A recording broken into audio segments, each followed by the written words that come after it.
Welcome to the Slop Farm. Enjoy the video. You start by defining a concrete target tied to measurable volatility and risk. Use adder, 14, or the last swing high/low to convert that into pips or dollars. This gives you an objective target instead of wishful thinking. Decide your risk-reward ratio, 1:2 or 1:3, and mark the level on your 5-minute chart for execution and a 15-30-minute chart for context. Once done, you have a quantifiable exit to follow instead of guessing. You now translate the target into position sizing and execution rules. Calculate how many shares/contracts to buy so your maximum loss equals the dollar or percentage risk you accept.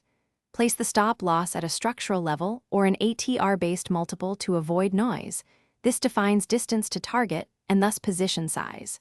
Plan partial exits, for example 50% at target 1, and trail the balance with a moving stop. Once implemented, this ensures reward is aligned with your capital and psychology. You execute with discipline. Use limit or immediate or cancel orders to minimize slippage when approaching targets and avoid impulsive manual tweaks. After a partial fill or clear confirmation, move the stop to break-even to protect capital.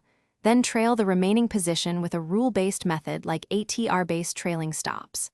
If the target is repeatedly missed, stop and reassess volatility and setup quality. Do not widen targets arbitrarily. Troubleshooting tip: when price action invalidates your structure, cancel the plan and remeasure objectively. Thanks for watching. Consider subscribing if we helped you today.